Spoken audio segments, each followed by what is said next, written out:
ভিডিওটি দেখার আগে সবার কাছে ছোট্ট একটা রিকোয়েস্ট করতে চাই, প্লিজ প্লিজ প্লিজ যারা ভিডিওটি দেখবেন সবাই একটা করে সাবস্ক্রাইব করে দেবেন। আপনাদের ভালোবাসা পেলে এমন ভিডিও আরো উপহার দিব। ভিডিওগুলো বানাতে অনেক কষ্ট হয়, আমি জানি। এই ভিডিওটি অনেক মানুষই দেখবেন, তাই প্লিজ একটা করে সাবস্ক্রাইব করে দেবেন।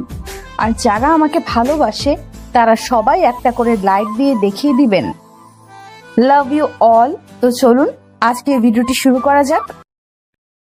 কি সমস্যা? এভাবে রাস্তার মাঝখানে পথ আটকে দাঁড়িয়ে আছো কেন? প্রতিদিন কি একই নাটক শুরু করেছো? তোমার কি সাহস একটু বেশি বেড়ে গেছে? আমি কি তোমার ইয়ার্কি করার পাত্রী? আমি কতক্ষণ দাঁড়িয়ে থাকব? আর কতদিন তুমি আমাকে তোমার পিছু পিছু ঘোরাবে? আমি তোমাকে কতদিন ধরে বলছি যে আমি তোমাকে ভালোবাসি, কিন্তু তুমি কোনো উত্তর দিচ্ছ না কেন? আজ তোমাকে উত্তর দিতেই হবে, নয়তো আজ একটা কিছু হয়ে যাবে। অনন্যা তার দামি লাল গাড়ির সামনে দাঁড়িয়ে রাগে কাঁপছিল। সে অফিসের জন্য খুব সুন্দর করে সেজে বের হয়েছিল, কিন্তু নীরবের এই প্রতিদিনের ঝামেলা তার মেজাজটাই বিগড়ে দিয়েছে। সে তার হাতের ঘড়িটার দিকে একবার তাকিয়ে আবার নীরবের দিকে তাকালো। তুই কি পাগল হয়ে গেছিস? তোর মাথায় কি কোনো সমস্যা আছে? তুই জানিস তোর আর আমার বয়সের পার্থক্য কত?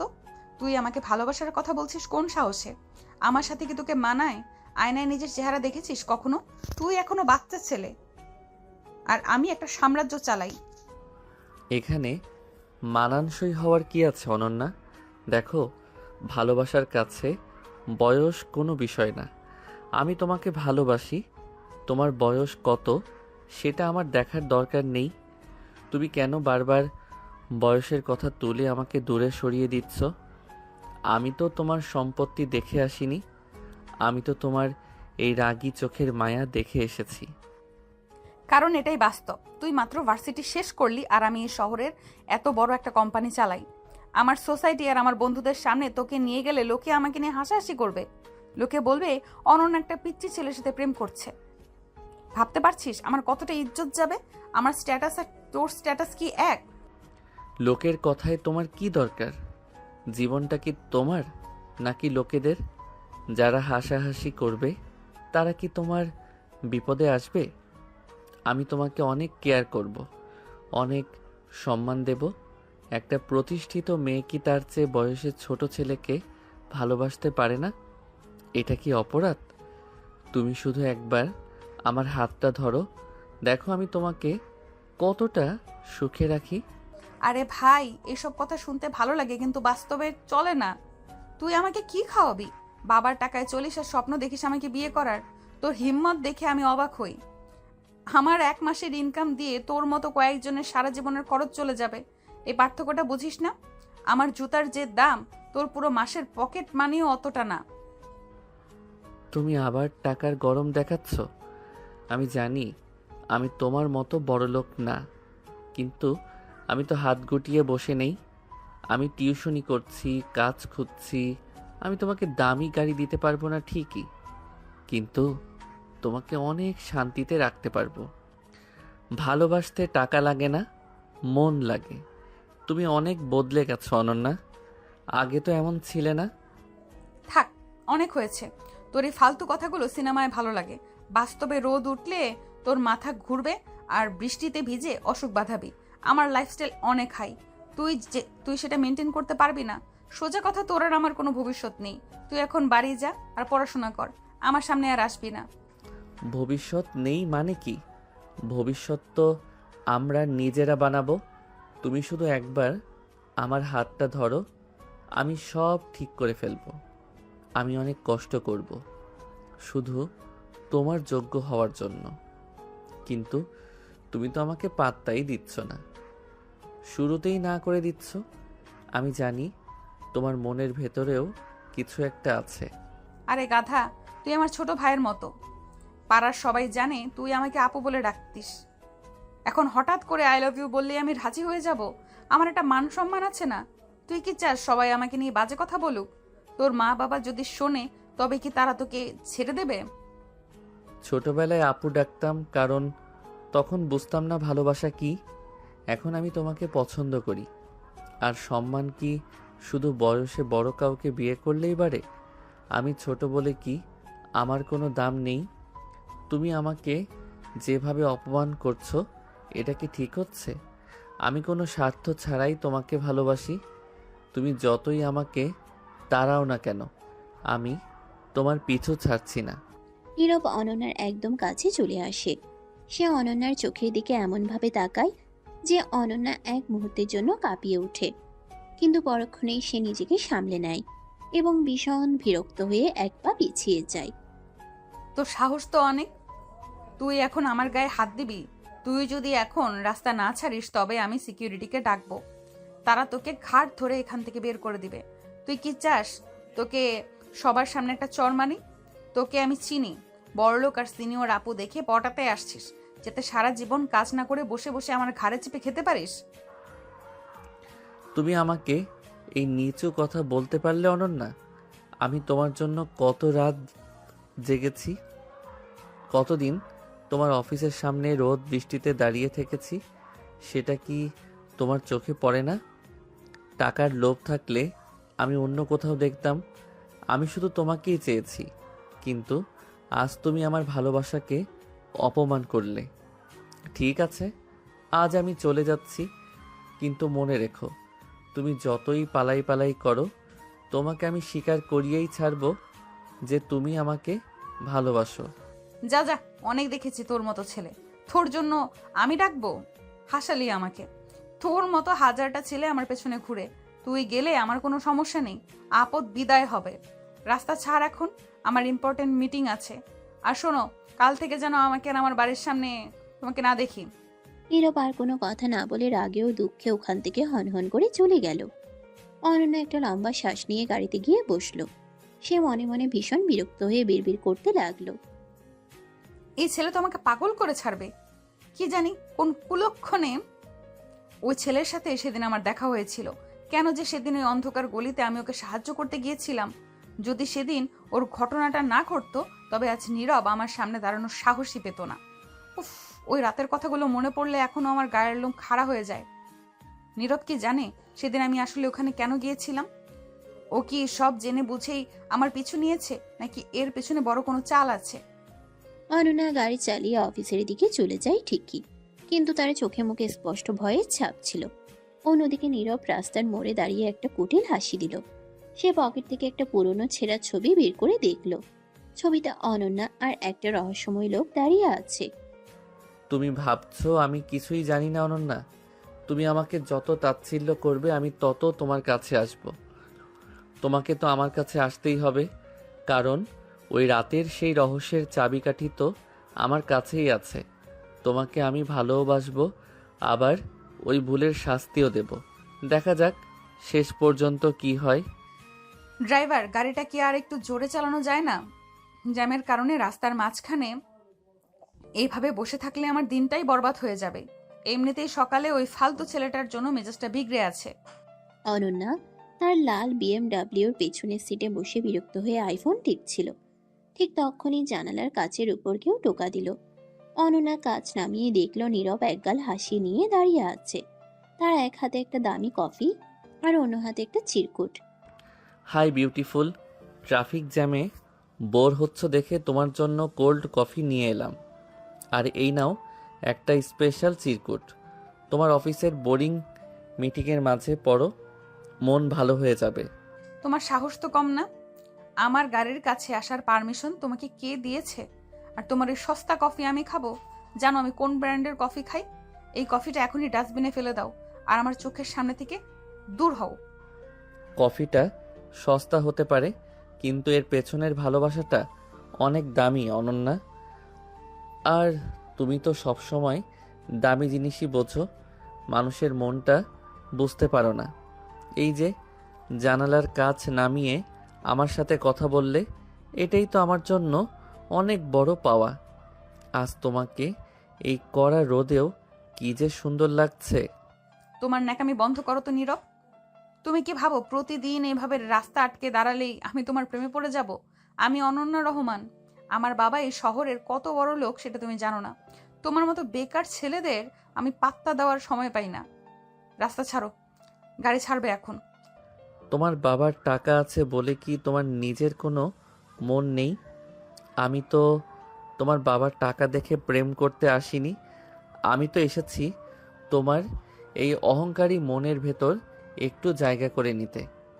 তুমি যতই রাগ দেখাও না কেন, আমি জানি এই রাগের আড়ালে মায়া আছে। কফিটা অন্তত রাখো প্লিজ। একদমই না। তোমার হাত থেকে কিছু নেওয়া মানেই আমার জাত চলে যাওয়া। ড্রাইভার, কাজটা তুলে দাও তো। আর এই ছেলেটা যদি আবার সামনে আসে তবে সরাসরি ধাক্কা দিয়ে চলে যাবে। আমি ওর এই আদিক্ষেতা আর সহ্য করতে পারছি না।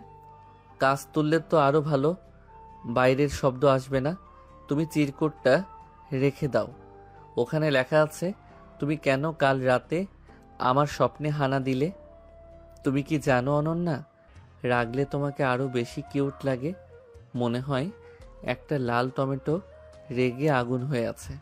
স্টুপিড, তোমার এই ফালতু ফ্লার্ট শোনার জন্য আমি বসে নেই। তুমি কি ভেবেছো আমি তোমার মতো ছেলেদের সাথে রিকশায় ঘুরে কুলফি খাবো? আমার স্ট্যান্ডার্ড দেখো আর তোমার অবস্থা দেখো। আমার সাথে কথা বলার যোগ্যতাও তোমার নেই। নিজেকে কি মনে করো তুমি? আমি নিজেকে তোমার হবু বর মনে করি। এখন যোগ্যতা নেই, ঠিক আছে। একদিন এই যোগ্যতা আমি ঠিকই অর্জন করব। তখন দেখব তুমি তোমার এই BMW গাড়ি থেকে নেমে আমার হাত ধরো কিনা। আমি জাস্ট সময়ের অপেক্ষা করছি অনন্যা। স্বপ্ন দেখা ভালো, কিন্তু দিবা স্বপ্ন দেখা বোকামি। যাও এখান থেকে, নিজের চেহারা আয়নায় দেখে এসো। কাল যেন আমার গাড়ির আশেপাশে তোমাকে আর না দেখি। যদি আবার ডিস্টার্ব করো তবে বাবার বডিগার্ড দিয়ে তোমাকে এমন মার খাওয়াবো যে নড়াচড়া করতে পারবে না। তোমার হাতের মার খেতেও আমি রাজি আছি। অন্তত তোমার ছোঁয়া তো পাবো। ঠিক আছে, আজ যাচ্ছি, কিন্তু চিরকুটটা তোমার সিটের উপর রেখে গেলাম। বাসায় গিয়ে নির্জনে পড়ে দেখো। তোমার এই পাথরের মতো হৃদয় একদিন গলবে অনন্যা। আমি গড়িয়েই ছাড়বো। নীরব কথাগুলো বলে একটা হাসি দিয়ে ভিড়ের মাঝে মিশে গেল। অনন্যার আগে চিরকুটটা দলা পাকিয়ে ফেলে দিতে গিয়েও থামলো। সে এক অদ্ভুত অস্বস্তিতে পড়ে গেল। কেন জানি তার ভেতরে একটা চাপা কৌতূহল কাজ করতে শুরু করলো। কি এক পাগল ছেলে জুটলো কপালে। এত অপমানের পরেও কি করে কেউ এভাবে হাসতে পারে? উফ, আমার ক্যারিয়ার আর ইমেজের 12টা বাজিয়ে ছাড়বে এই ছেলেটা। আমাকে অন্য কিছু ভাবতে হবে। গাড়ি জ্যাম কাটিয়ে চলতে শুরু করলো। অনন্যা জানালা দিয়ে বাইরের দিকে তাকিয়ে ভাবছিল, এই নীরবকে থামাতে হলে তাকে আরো বেশি কঠোর হতে হবে। কিন্তু নীরবের সে আত্মবিশ্বাসী চাহনি অনন্যার মনে বারবার ধাক্কা দিচ্ছিল। কি শুরু করেছো নীরব? তুমি কি রাস্তার মাঝখানে এখন সিন ক্রিয়েট করবে? গাড়ি ছাড়ো বলছি, আমার লেট হচ্ছে। অনন্যা তার অফিসের সামনে গাড়ি থেকে নামা মাত্রই নীরব তার পথ আগলে দাঁড়ালো। নীরবের চোখে আজ অন্যরকম একটা জেদ। সে অনন্যার খুব কাছাকাছি গিয়ে দাঁড়ালো, এতটাই কাছে যে অনন্যা কিছুটা হকচকিয়ে দুপা পিছিয়ে গেল। অনেক তো হলো অনন্যা, আর কতদিন এই ইঁদুর বেড়াল খেলবে আমার সাথে? আমি তোমাকে বলেছি না যে আমি তোমাকে চাই? তুমি আমাকে এড়িয়ে যাওয়ার যত চেষ্টা করছো আমি তত বেশি তোমার কাছে আসব। এখন থেকে এটাই হবে। সাহস তো তোমার কম না। তুমি আমার পার্সোনাল স্পেসে ঢোকার চেষ্টা করছো। সরে দাঁড়াও নীরব, লিমিট ক্রস করো না। আমি চাইলে এই মুহূর্তে পুলিশ ডাকতে পারি। তোমার এই অ্যাগ্রেসিভ বিহেভিয়ারের জন্য তোমাকে জেলের ভাত খেতে হতে পারে। পুলিশের ভয় আমাকে দেখিও না। তুই জানো আমি তোমাকে কতটা ভালোবাসি, আর ভালোবাসা আদায় করে নিতে আমি যে কোনো পর্যায়ে যেতে পারি। তুমি তোমার এই বড়লোক বাপের অহংকার নিয়ে বসে থাকো, কিন্তু মনে রেখো তোমার এই পাথরের মতো মনটা আমি ভেঙেই ছাড়ব। আমি তোমার ওই দামি পারফিউমের গন্ধ না, তোমার নিঃশ্বাসের শব্দ শুনতে চাই। কি বলছো এসব ফালতু কথা? তুমি কি পাগল হয়ে গেছো? তোমার আর আমার মধ্যে কোনোদিন কিছু হওয়া সম্ভব না। তোমার মতো নিচু মানসিকতার ছেলের সাথে আমি এক মুহূর্ত কথা বলতে চাই না। তুমি স্রেফ একজন অবসেসড সাইকো। সবাইকে বলো আর যাই বলো, আমি তোমার কাছাকাছি থাকবই। তুমি সকালে অফিসে যাওয়ার সময় কার জন্য অপেক্ষা করো আমি জানি। তুমি যখন আয়নার সামনে দাঁড়িয়ে সাজো তখন কি একবারও আমার কথা মনে পড়ে না? আমি তোমাকে জোর করব না অনন্যা, কিন্তু আমি তোমাকে বাধ্য করব আমাকে ভালোবাসতে। আমার জেদ তোমার অহংকারের চেয়ে অনেক বড়। নীরব অনন্যার হাতটা শক্ত করে চেপে ধরল। অনন্যা অবাক হয়ে গেল নীরবের এমন আচরণে। সে হাত ছাড়ানোর চেষ্টা করলো, কিন্তু নীরবের শক্তির কাছে সে পেরে উঠল না। নীরবের চোখে তখন এক অদ্ভুত আগুন। হাত ছাড়ো নীরব, লাগছে আমার তোমার এই অভদ্রতা। আমি আর 1 সেকেন্ডও সহ্য করব না। সিকিউরিটি কোথায় তোমরা? দেখছো না এই ছেলেটা আমাকে হ্যারাস করছে? সিকিউরিটি ডেকে লাভ নেই, তারা আসার আগে আমি আমার কথা শেষ করব। তুমি আমাকে পাত্তা দাও না, কারণ আমি তোমার মতো বড়লোক নই, কিন্তু আমার সাহস তোমার কেনা বডিগার্ডদের চেয়েও বেশি। আজ আমি তোমাকে সরাসরি বলছি, তুমি যেখানেই যাও, যার সাথেই থাকো, আমার ছায়া তোমার পিছু ছাড়বে না। আমি তোমাকে আমার করেই ছাড়বো, সেটা ভালোবেসে হোক আর জেদ দিয়ে হোক। তুমি নিজেকে কি মনে করো? আমার জীবনটা কি তোমার হাতের খেলনা? আমি তোমাকে ঘৃণা করি নীরব, চরম ঘৃণা করি। তোমার এই সাহসিকতা আসলে তোমার মূর্খতা ছাড়া আর কিচ্ছু না। তুমি আমার ইমেজের ক্ষতি করেছো, এটা কি বুঝতে পারছো? তোমার ইমেজের চেয়ে আমার ভালোবাসা অনেক বড়। তুমি যতবার ঘেন্না করবে, আমি ততবার তোমার আরও কাছে আসব। তুমি যখন রাতে ঘুমানোর চেষ্টা করবে, তখন তোমার কানে শুধু আমার এই কথাগুলোই বাজবে। আমি তোমাকে শান্তিতে থাকতে দেব না যতক্ষণ না তুমি আমার হবে। এটাই নীরবের চ্যালেঞ্জ। তুমি একটা জঙ্গলি, একদম আনকালচার্ড একটা ছেলে। তোমার মতো ছেলের সাথে কথা বলাই আমার ভুল হয়েছে।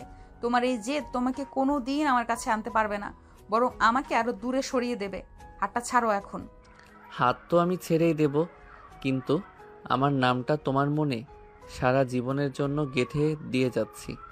আজ থেকে তুমি যেখানেই যাবে, ভাববে নীরব আশেপাশে কোথাও আছে। আমি তোমাকে চোখে চোখে রাখবো। তোমার ওই বড়লোক অ্যাটিচিউড আমি খুব জলদি ধুলোয় মিশিয়ে দেব। এখন যাও, অফিসে গিয়ে কাজ করো, দেখি কতক্ষণ আমাকে ভুলে থাকতে পারো। নীরব ছটকা দিয়ে অনন্যার হাত ছেড়ে দিল এবং পকেটে হাত দিয়ে বীর দর্পে ওখান থেকে হেঁটে চলে গেল। অনন্যার রাগে আর অপমানে স্তব্ধ হয়ে দাঁড়িয়ে রইল। তার হাতটা লাল হয়ে গেছে নীরবের শক্ত গ্রিপে। সে বুঝতে পারছে এই নীরব আগে সেই নরম স্বভাবের ছেলেটা নেই। সে এখন অনেক বেশি অ্যাগ্রেসিভ হয়ে উঠেছে। এই ছেলেটা তো আমাকে সত্যিই পাগল করে দিবে। এত বড় সাহস ওর, আমাকে ভয় দেখায়, আমাকে চ্যালেঞ্জ করে। আমি দেখবো ও কত দূর যেতে পারে। আমি অনন্যা রহমান, আমি ওকে ওর অওকাত বুঝিয়ে ছাড়বো। অনন্যা গটগট করে অফিসের ভেতরে ঢুকে গেল ঠিকই, কিন্তু তার বুকের ভেতর এক অজানা কম্পন শুরু হলো। নীরবের সেই তীক্ষ্ণ চাহনি আর গলার স্বর যেন তার কানের কাছে বারবার প্রতিধ্বনিত হচ্ছিল। সে কিছুতেই কাজে মন দিতে পারছিল না। 1 গ্লাস পানি দাও তো। উফ, মাথাটা ছিঁড়ে যাচ্ছে। এই ছেলেটা কি মানুষ নাকি জানোয়ার? আমার কবজিটা একদম লাল করে দিয়েছে। ওর সাহস তো কম না। অনন্যা তার অফিসের এসি রুমে বসে হাঁপাচ্ছিল। ঠিক তখনই তার সেক্রেটারি একটা কাঠের বাক্স নিয়ে রুমে ঢুকলো। অনন্যা বিরক্তি নিয়ে বাক্সের ভেতরে জিনিসটা দেখতেই পাথর হয়ে গেল। ভেতরে এক জোড়া পুরনো জং ধরা নূপুর আর একটা চিরকুট রাখা। এই নূপুর, এটা ওর কাছে কেন? তার মানে কি 7 বছর আগের সেই রাতে ও পাহাড়ের নিচে লুকিয়েছিল? ও কি সব দেখে ফেলেছে? না, এটা হতে পারে না। ঘাবড়ে গেলে নাকি অনন্যা? মাত্র তো খেলা শুরু। আমি বলেছিলাম না, তোমার এই বড়লোক বাপের আভিজাত্যের ভেতরে যে কত ময়লা লুকিয়ে আছে, সেটা আমি একে একে টেনে বের করব। অনন্যা চমকে দরজার দিকে তাকালো। দেখলো নীরব দরজায় হেলান দিয়ে দাঁড়িয়ে আছে। সিকিউরিটির চোখ ফাঁকি দিয়ে সে ভেতরে ঢুকে পড়েছে। নীরব ধীর পায়ে এগিয়ে এসে অনন্যার একদম কাছে গিয়ে দাঁড়ালো। তার চোখে আজ এক অদ্ভুত জয়ী হওয়ার নেশা। তুমি আবার এখানে? তোমার সাহস তো দিন দিন সীমার বাইরে চলে যাচ্ছে। এই নূপুর তুমি কোথায় পেলে? আর কেন আমাকে এইসব পাঠিয়ে ভয় দেখাচ্ছ? কি চাও তুমি আমার কাছে? নূপুর কোথায় পেলাম সেটা বড় কথা নয় অনন্যা। বড় কথা হলো ওই রাতে তুমি ওই পাহাড়ে কি করছিলে? কেন তুমি মাঝরাতে অতগুলো টাকা নিয়ে ওভাবে ছটফট করছিলে? কার সাথে দেখা করতে গিয়েছিলে তুমি? আমি তো সেই রাতের প্রতিটি সেকেন্ডের সাক্ষী। তুমি এসব কি আবল তাবল বকছো? আমি কোনো পাহাড়ে যাইনি। তুমি আমাকে ব্ল্যাকমেইল করার চেষ্টা করছো। আমি এক্ষুনি পুলিশে ফোন দিচ্ছি। তোমাকে আমি জেলের ভাত খাওয়াবো। ফোনটা হাতে নেওয়ার আগে একবার ভাবো অনন্যা, পুলিশ এলে কিন্তু আমি শুধু এই নূপুর দেখাবো না, আমি সেই ভিডিওটা দেখাবো যেখানে তুমি একজন লোককে নিজের হাতে ধাক্কা দিয়ে খাদে ফেলে দিচ্ছিলে। কি মনে পড়ছে কিছু? নাকি আমি পুলিশকে সাথে নিয়ে গিয়ে জায়গাটা দেখিয়ে দেব? একদম চুপ। এসব ফালতু কথা আর বলবে না। তুমি এসব কি আজে বাজে কথা সাজাচ্ছ? আমি কাউকে ধাক্কা দেইনি, ওটা একটা অ্যাক্সিডেন্ট ছিল। আর তুমি কে? কেন আমার জীবনটা এভাবে তছনছ করছো? আমি তোমার সেই অতীত অনন্যা, যাকে তুমি দাফন করে আজ বড়লোক সেজে বসে আছো। আমি তোমার জীবন বিষিয়ে দিচ্ছি না, আমি শুধু আমার পাওনাটা বুঝে নিতে এসেছি। তুমি আমাকে অবজ্ঞা করো, আমাকে নিচু জাতের ভাবো। এখন দেখো, তোমার এই দামি জীবনটা আমার একটা ইশারায় শেষ হয়ে যেতে পারে। তুমি কি টাকা চাও? বলো, কত টাকা দিলে তুমি এই শহর ছেড়ে চলে যাবে আর কোনোদিন ফিরে আসবে না? আমি তোমাকে 10 কোটি টাকা দিব। এখনই চেক লিখে দিচ্ছি। শুধু ওই ভিডিও আর এই আপদ বিদায় করো আমার জীবন থেকে। টাকা দিয়ে নীরবকে কেনা যায় না অনন্যা। আমি তোমাকে আগেই বলেছি, আমি তোমাকে চাই। তোমার এই রূপ, তোমার এই অহংকার আর তোমার এই শরীর, সব কিছু আজ থেকে আমার শাসনের নিচে থাকবে। কাল রাতে আমি তোমার বাড়িতে আসব ডিনারে। তোমার বাবাকে বলবে তার হবু জামাই আসছে। তুমি পাগল হয়ে গেছো। আমার বাবা তোমাকে জ্যান্ত পুঁতে ফেলবে। তুমি আমাদের স্ট্যাটাস জানো না? তোমাকে দেখলে আমার বাবা বডিগার্ড দিয়ে পিটিয়ে আধমরা করবে। তুমি কাল আমাদের বাসায় আসার দুঃসাহস দেখিও না। দেখা যাক কে কাকে পুঁতে ফেলে। কাল রাত 8টা আমি আসব। আর শোনো, শাড়ি পরে থাকবে, ব্ল্যাক কালার। তোমাকে ওই রঙে খুব রহস্যময় লাগে। আমি আসছি, তৈরি থেকো। পালানোর চেষ্টা করলে কিন্তু ভিডিওটা মেইল করে দেব তোমার বাবাকে। নীরব অনন্যার একদম কাছাকাছি গিয়ে তার কানের কাছে ফিসফিস করে কথাগুলো বলে বেরিয়ে গেল। অনন্যা ধপ করে চেয়ারে বসে পড়ল। তার দুশ্চিন্তা এখন তুঙ্গে।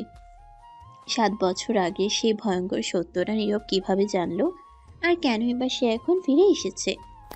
ওকে, ওকে আসলে নীরব নাকি অন্য কেউ? ওই ভিডিও যদি বাবার হাতে পড়ে তবে বাবা আমাকে ত্যায্য করবে। আমাকে কিছু একটা করতে হবে, নীরবকে আটকাতেই হবে। কিন্তু এই শয়তানটাকে সামলানোর রাস্তা কি? অনন্যা জানালার বাইরে তাকালো। তার মনে হলো সে এক বিশাল মাকড়সার জালে আটকে পড়েছে, যার কারিগর স্বয়ং নীরব। বাবা আজ রাতে আমার এক স্পেশাল ফ্রেন্ড ডিনারে আসবে। তুমি কিন্তু আগের মতো জেরা শুরু করবে না। ছেলেটা একটু জেদি, তবে আমার পরিচিত। অনন্যা তার ড্রেসিং টেবিলের সামনে দাঁড়িয়ে নিজেকে শেষবার দেখে নিল। সে মনে মনে ভীষণ ঘাবড়ে আছে, কারণ নীরব আজ এই বাড়িতে পা রাখলে কি তুলকলাম করবে সে জানে না। ঠিক রাত 8টায় ডোরবেল বেজে উঠল। না, তোমার বন্ধুর টাইমে তো বেশ করা। যাও, দরজা হলো, দেখি কার জন্য আমার মেয়ে আজ এত অস্থির হয়ে আছে। অনন্যা দরজা খুলতেই দেখল নীরব দাঁড়িয়ে আছে, পরনে দামি ব্লেজার, হাতে এক গুচ্ছ নীল গোলাপ।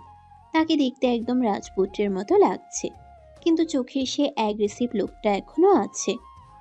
শুভ সন্ধ্যা অনন্যা। ব্ল্যাক শাড়িতে তোমাকে একদম স্বর্গের পরীর মতো লাগছে।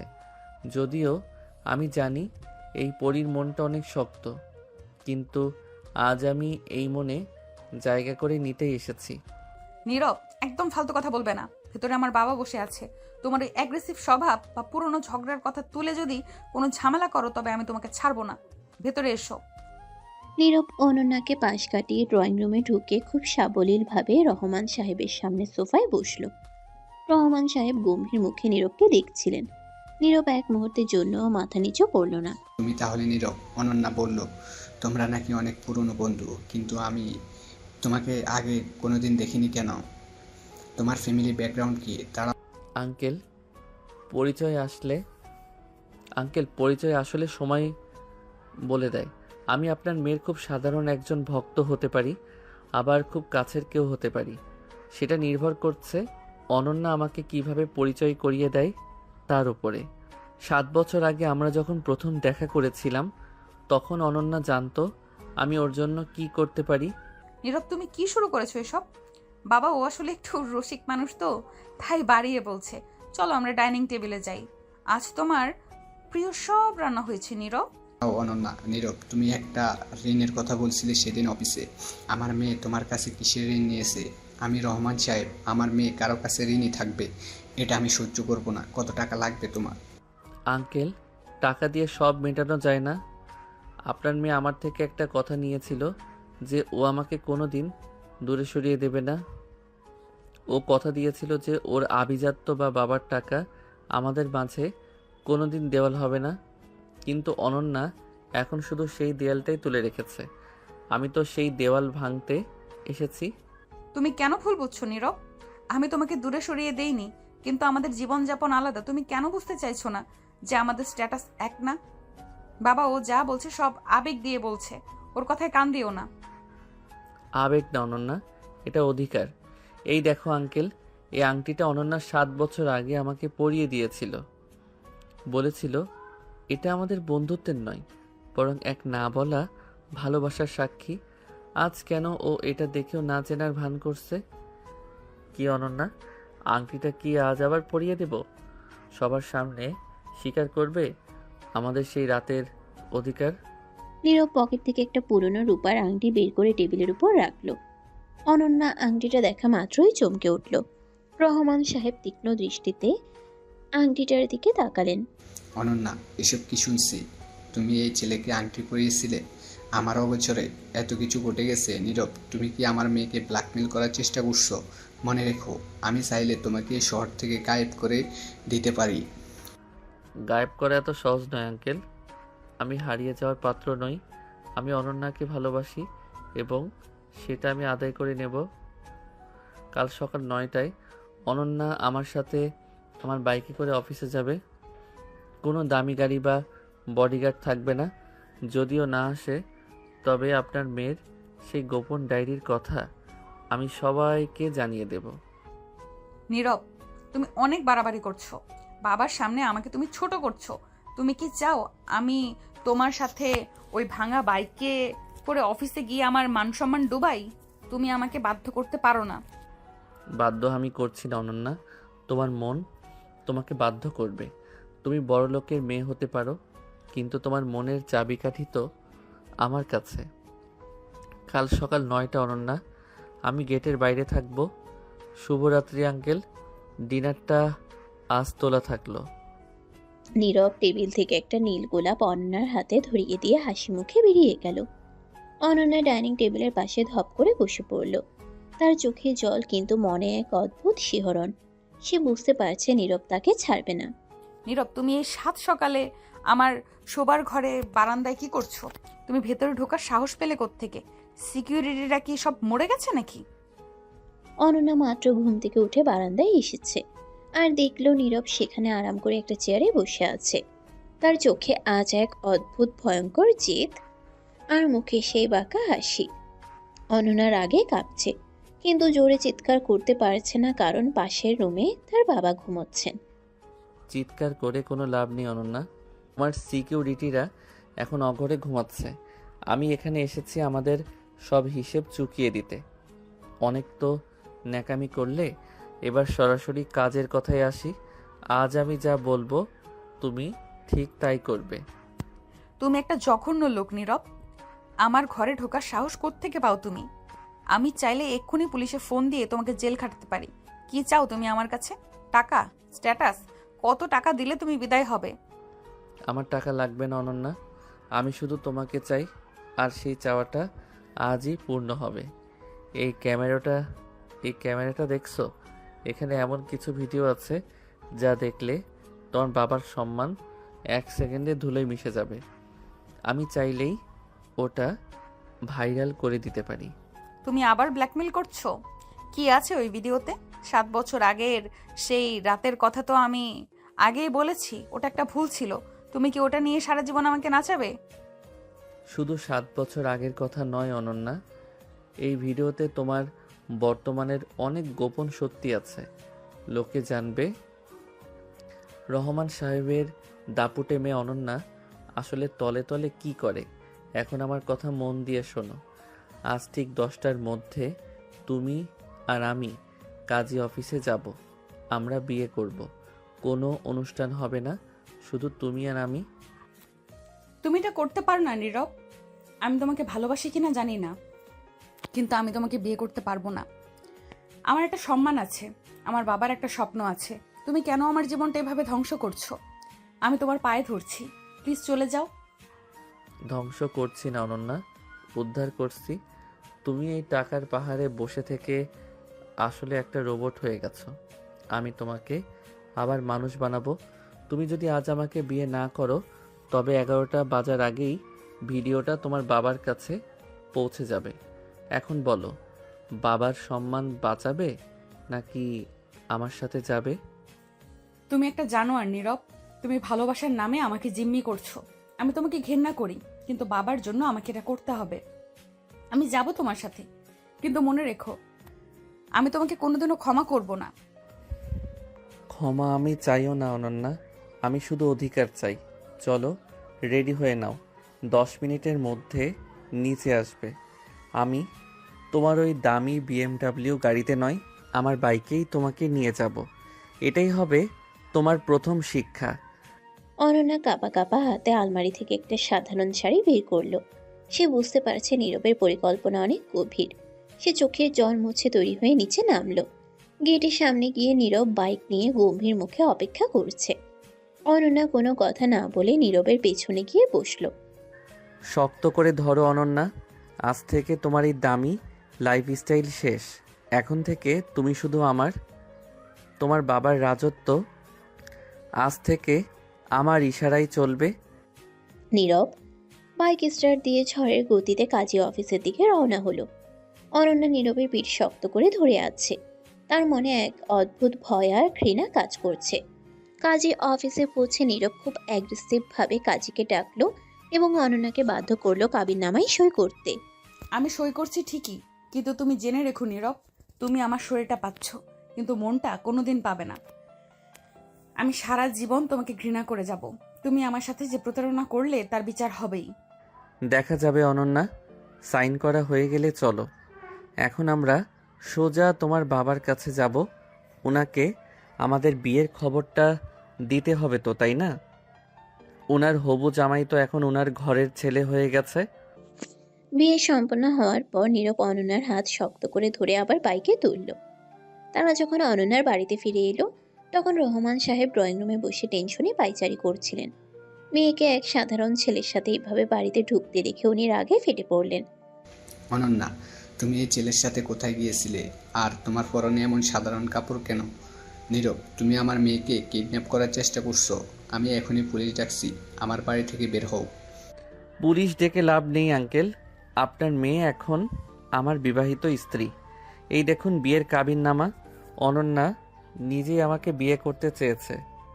কি অনন্যা, কথা বলো, তোমার বাবাকে বলো যে তুমি এখন অনন্যা রহমান নও, তুমি এখন অনন্যা নীরব। বাবা, আমি নীরবকে বিয়ে করেছি। এছাড়া আমার আর কোনো উপায় ছিল না। ও যা বলছে সব সত্যি। তুমি আমাকে মাফ করে দিও বাবা, আমি তোমার সম্মান বাঁচাতে চেয়েছি। কি বললে তুমি? এই ছেলের সাথে বিয়ে করলে আমার অনুমতি ছাড়া আমার সব সম্মান তুমি শেষ করে দিলে অনন্যা। আমি তোমাকে ত্যায্য করব। এখনই এই বাড়ি থেকে বেরিয়ে যাও তোমরা। দাঁড়াও আঙ্কেল, বের করার মালিক আপনি নন। আজ থেকে এই বাড়ির অর্ধেক অংশ আমার। অনন্যা আমাকে ভালোবেসে তার সব সম্পত্তি আমার নামে লিখে দিয়েছে। আপনি এখন চাইলে আমাদের সাথে থাকতে পারেন, নয়তো অন্য কোথাও যেতে পারেন। অনন্যার বিস্ময়ে নীরবের দিকে তাকালো। সে তো কোনো সম্পত্তিতে সাইন করেনি, তবে কি নীরব নকল সই করেছে? অনন্যা বুঝতে পারল সে এক ভয়ঙ্কর প্রতারকের জালে ফেসে গেছে। নীরব অনন্যাকে পাজা কোলা করে তুলে নিয়ে সিঁড়ি দিয়ে উপরে উঠতে শুরু করলো। তুমি এসব কি করছো নীরব? নামাও আমাকে। তুমি আমার বাবার সাথে এমন করতে পারো না। তুমি বড় বড় জালিয়াতি করছো। আমাকে নিচে নামাও বলছি। আজ থেকে আমি তোমার রাজা অনন্যা। তোমার এই বড়লোক অ্যাটিচিউড আমি এক রাতেই শেষ করে দেব। এখন শুধু আমাদের রাত শুরু হবে। তোমাকে তোমার বাসর ঘরে নিয়ে যাই, সেখানে আরও অনেক রহস্য তোমার জন্য অপেক্ষা করছে। নীরব অনন্যাকে নিয়ে ঘরের ভেতরে ঢুকে লাথি দিয়ে দরজা বন্ধ করে দিল। অনন্যা দরজার সাথে লেপ্টে দাঁড়িয়ে ভয়ে কাঁপছে, আর নীরব ধীরে ধীরে তার দিকে এগিয়ে আসছে।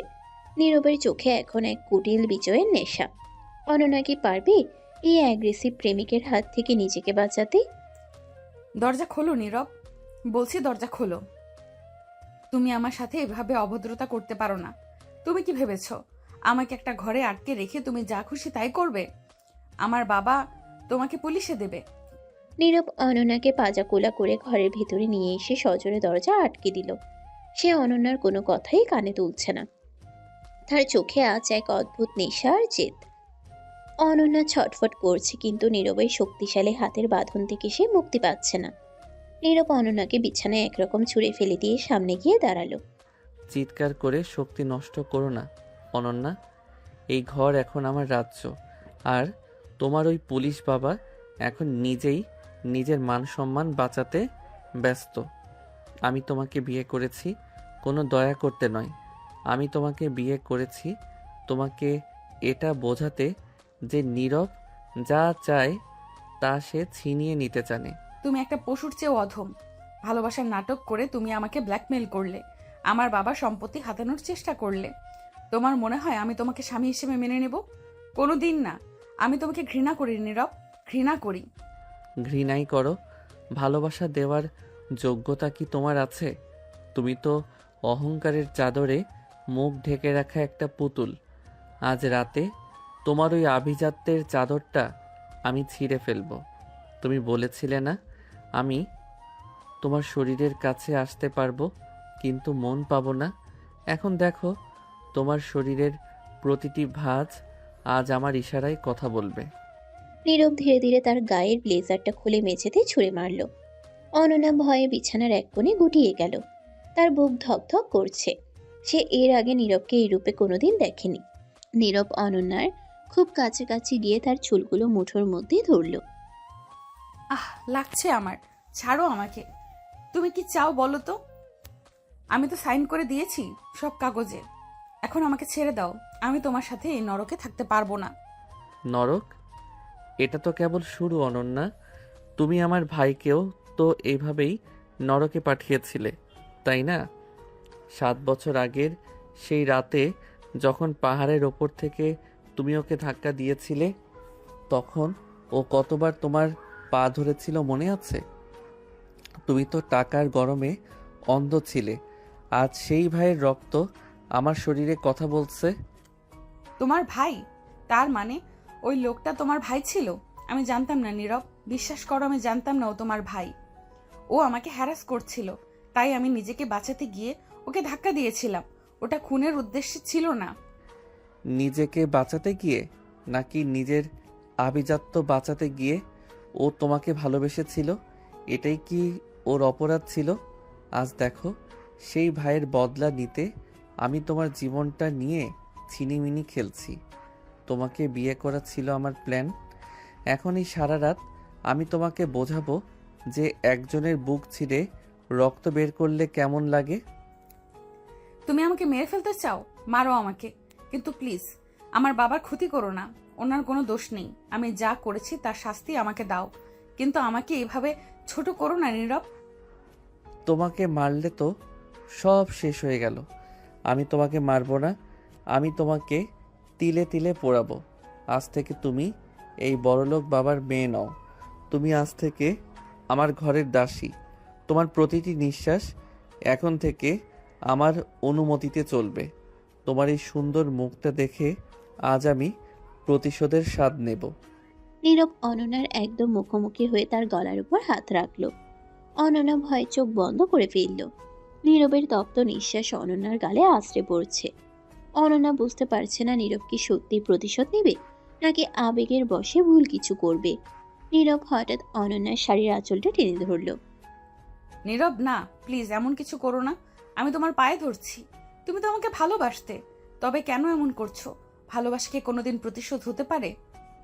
ভালোবাসা অনেক আগেই মরে গেছে অনন্যা। এখন শুধু জেদ বাকি আছে। তুমি চেয়েছিলে না আমি তোমার যোগ্য হই? এই দেখো আজ আমি তোমার চেয়েও বেশি শক্তিশালী। তোমার বাবার সব ক্ষমতা আজ আমার পায়ে। এখন বলো কে বড়, তোমার ওই অহংকার নাকি আমার এই জেদ? তুমিই বড় নীরব।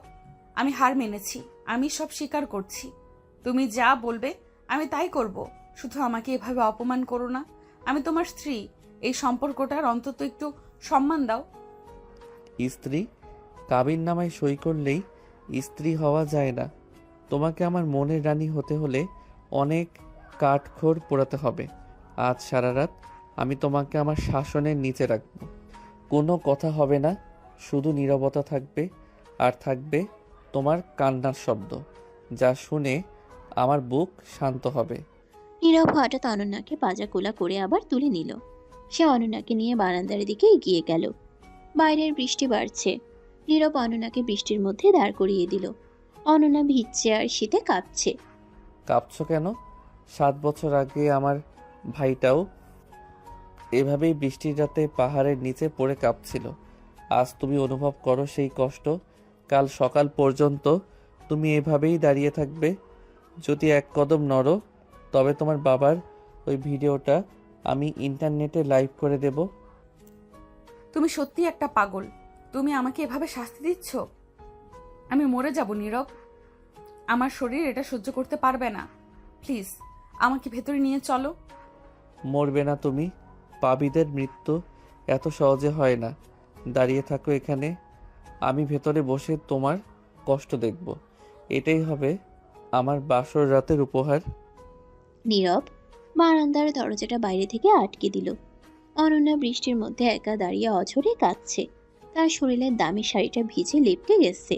সে বুঝতে পারছে নীরব তাকে ধ্বংস করতে এসেছে। নীরব, আর পারছি না। আমার খুব কষ্ট হচ্ছে। পা দুটো অবশ হয়ে আসছে। দোহাই তোমার, দরজাটা খোলো। বাইরে মুষলধারে বৃষ্টি পড়ছে। অনন্যা বারান্দার এক কোণে গুটিসুটি মেরে বসে আছে। ঠান্ডায় তার ঠোঁট নীল হয়ে গেছে। শরীর কাঁপছে থরথর করে। জানালার কাছের ওপাশ থেকে নীরব তাকিয়ে দেখছিল অনন্যার এই দশা। তার চোখে মুখে যে কঠোরতা ছিল তা ধীরে ধীরে ম্লান হয়ে আসছে। কেন আমার এত কষ্ট হচ্ছে? আমি তো চেয়েছিলাম ওকে এভাবেই কষ্ট দিতে। ও কাঁদলে তো আমার হাসার কথা, কিন্তু ওর এই অসহায় মুখটা দেখে আমার বুকটা ফেটে যাচ্ছে কেন? না, আমি দুর্বল হতে পারি না। নীরব রাগে নিজের হাত দিয়ে দেয়ালে একটা খুশি মারল। কিন্তু অনন্যার গোঙানির শব্দ শুনে সে আর স্থির থাকতে পারল না। দ্রুত বারান্দার দরজা খুলে সে বাইরে বেরিয়ে গেল। অনন্যা তখন প্রায় জ্ঞান হারানোর মতো অবস্থায় মেঝেতে পড়েছিল। তুমি এসেছো? আমাকে কি মেরে ফেলবে? মেরে ফেলো। এই নরক যন্ত্রণা আর সহ্য হচ্ছে না। চুপ করো, একদম একটা কথা বলবে না।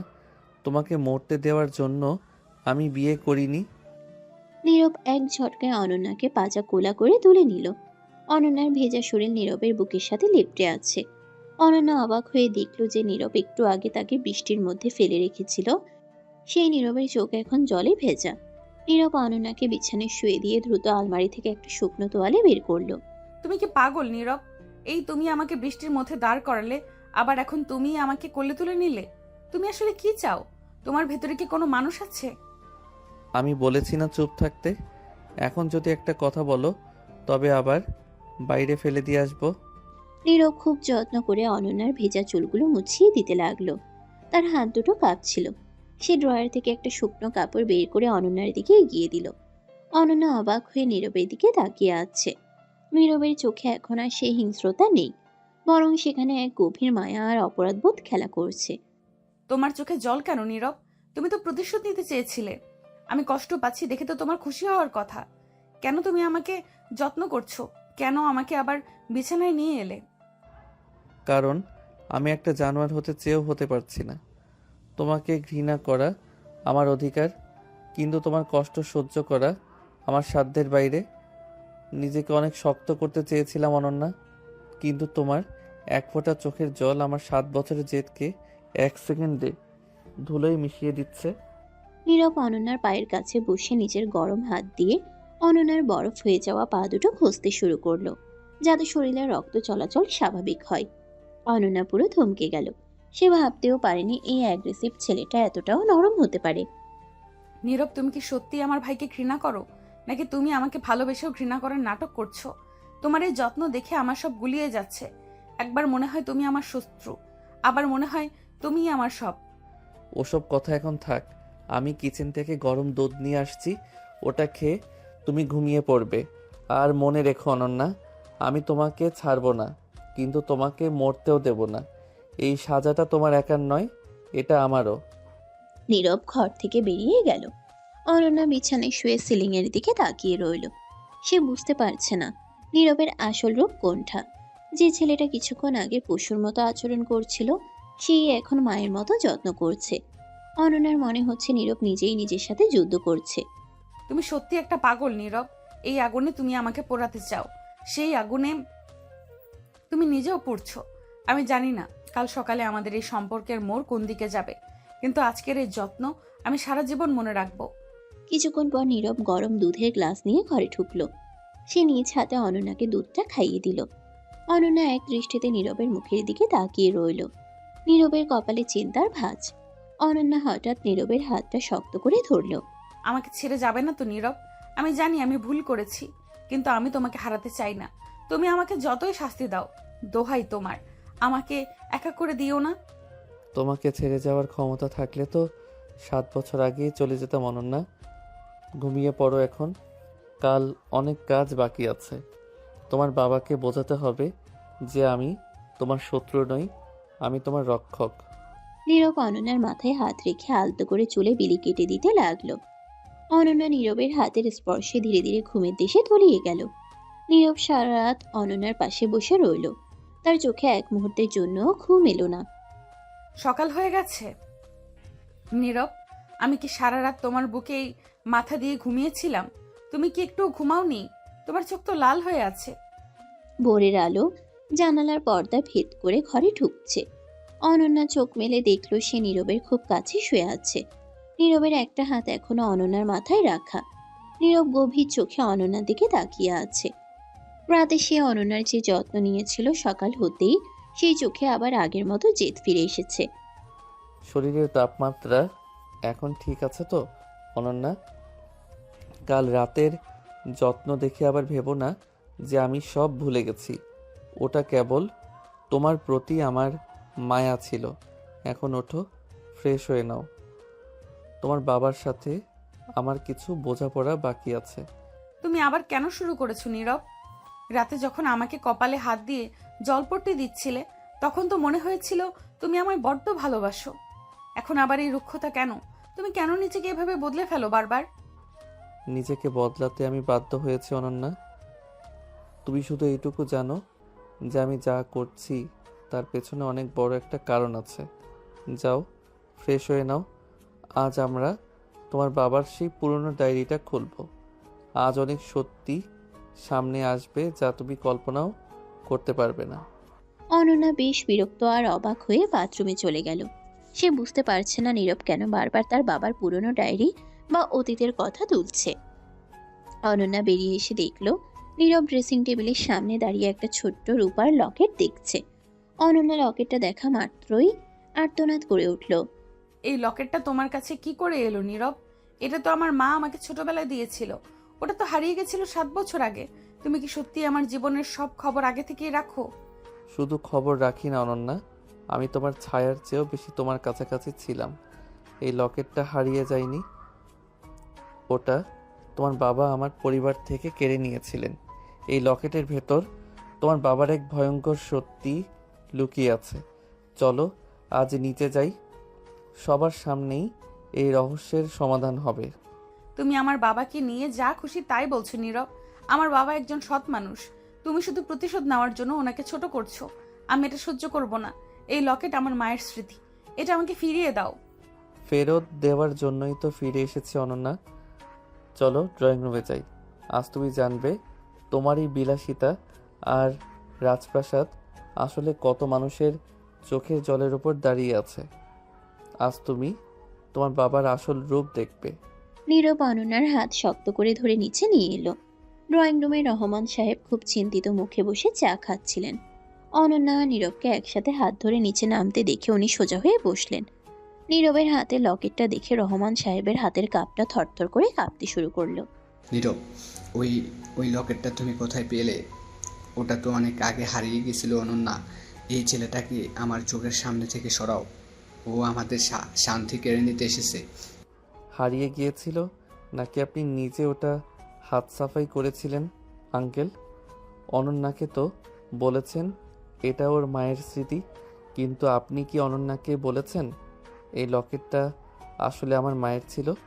অনন্যা, তোমার বাবা আসলে 7 বছর আগে এক ব্যবসায়িক শত্রুতায় আমার পরিবারকে পথে বসিয়ে দিয়েছিলেন, আর আমি সেই দিন থেকেই বেঁচে আছি শুধু এর বিচার পাওয়ার জন্য। বাবা, নীরব কি সত্যি বলছে? তুমি তো আমাকে বলেছিলে 7 বছর আগে তুমি শুধু আমাদের পুরনো বাড়িটা বিক্রি করে এই শহরে এসেছো। নীরব কেন বলছে তুমি ওর পরিবারের ক্ষতি করেছো? উত্তর দাও বাবা। অনন্যা, ও যা বলছে সবটা ঠিক না। ব্যবসায় অনেক সময় কঠোর হতে হয়। আমি যা করছি তা শুধু তোমার ভবিষ্যতের জন্য করছি। আমি চেয়েছিলাম তুমি যেন রাজরানীর মতো থাকো। রাজরানী হওয়ার জন্য কি অন্যের স্বপ্ন ভাঙতে হয় আঙ্কেল? অনন্যা, এবার বোঝো আমি কেন তোমাকে জবরদস্তি করে বিয়ে করেছি। আমি তোমাকে বিয়ে করেছি যাতে তোমার বাবার সবচেয়ে দামি জিনিসটাকে আমি কেড়ে নিতে পারি। আমি চেয়েছি আপনার মেয়েকে আমার শাসনে রাখতে, যাতে আপনি প্রতি মুহূর্তে নিজের পাপের সাজা দেখতে পান। তুমি কি তাহলে আমাকে কোনোদিন ভালোবাসোনি নীরব? এইসব যত্ন, এই আদর সব কি শুধু আমাকে ব্যবহার করার জন্য? তুমি আমার সাথে ভালোবাসার নাটক করেছো শুধু বাবার উপর প্রতিশোধ নিতে। আমি তোমাকে বিশ্বাস করেছিলাম নীরব। ভালোবাসা আর জেদ এখন মিলেমিশে এক হয়ে গেছে অনন্যা। আমি তোমাকে ছাড়বো না, কারণ তুমি আমার অধিকার। কিন্তু এই গল্পের মাস্টার মাইন্ড শুধু তোমার বাবা নয়, আরও একজন আছে যে এই ড্রয়িং রুমেই এখন আসবে। ঠিক তখনই কলিং বেল বেজে উঠল। নীরব রহস্যময়ী একটা হাসি দিয়ে দরজার দিকে তাকালো। অনন্যা আর রহমান সাহেব দুজনেই দরজার দিকে আতঙ্কিত চোখে তাকিয়ে আছেন। নীরব পকেট থেকে একটা পুরনো ছবি বের করে সোফার উপর রাখলো। ছবিটাতে এটা কে নীরব? আর দরজায় কে এসেছে? আমার মাথা কাজ করছে না। তুমি কি শুরু করেছো এসব? দোহাই তোমার, সব পরিষ্কার করে বলো। দরজার ওপাশে যে দাঁড়িয়ে আছে তাকে দেখলেই তুমি বুঝবে তোমার বাবার আসল পার্টনার কে ছিল। আজ সব মুখোশ খুলে যাবে অনন্যা। তৈরি থাকো জীবনের সবচেয়ে বড় ধাক্কাটা খাওয়ার জন্য। দরজাটা ধীরে ধীরে খুলে গেল। বাইরে দাঁড়িয়ে থাকা মানুষটিকে দেখে অনন্যার মুখটা সাদা হয়ে গেল। দরজার ওপাশে এমন এক ব্যক্তি দাঁড়িয়ে আছেন যাকে অনন্যা এই পরিস্থিতিতে দেখার কল্পনাও করেনি। অনন্যা চিৎকার করে ওনার নামটা ধরে ডাকলো। চাচা, আপনি এই সময় এখানে কেন? আর আপনার হাতে পিস্তল কেন চাচা? আপনি তো আমাকে নিজের মেয়ের মতো ভালোবাসতেন। সব সময় আমার বিপদের ঢাল হয়ে দাঁড়িয়েছেন। বাবা তো আপনাকে অন্ধের মতো বিশ্বাস করে বিজনেসের সব দায়িত্ব দিয়ে রেখেছিল। আজ নীরবের এই সব অভিযোগ কি তাহলে সত্যি? আপনি কি সত্যি আমার বাবার অগোচরে এত বড় একটা অপরাধ করেছেন, আর এখন সেটা ধামাচাপা দিতে খুনের নেশায় মেতেছেন? দোহাই আপনার চাচা, অস্ত্রটা নামিয়ে রাখুন। আপনি আমাদের আপনজন হয়ে এমন ভয়ঙ্কর কাজ করতে পারেন না। আঙ্কেল, আপনার এই নাটক এবার বন্ধ করুন। অনন্যা যাকে ভালো চাচা ভেবে আজীবন সম্মান দিয়েছে, সেই মানুষটা আসলে একটা বিষধর সাপ। আপনি 7 বছর আগে পাহাড়ে আমার বাবাকে খুন করার পর ভেবেছিলেন সব শেষ হয়ে গেছে, কিন্তু আপনি জানতেন না যে আপনার বড় ভাই মানে রহমান সাহেবকে আপনি শুধু দাবার গুটি হিসেবে ব্যবহার করেছিলেন। আপনিই তো সেই লোক যে আমার পরিবারের সব সম্পত্তি জালিয়াতি করে নিজের নামে করে নিয়েছিলেন। অনন্যার বাবা তো কেবল আপনার কথাই সই করেছিলেন।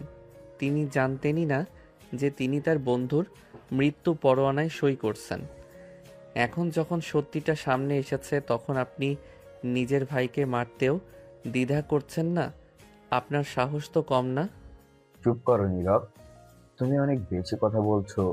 আমি চেয়েছিলাম এই রাজত্ব আমার হোক, কিন্তু বড় ভাই সবসময় নীতি আর সততার বলি আওড়াতো।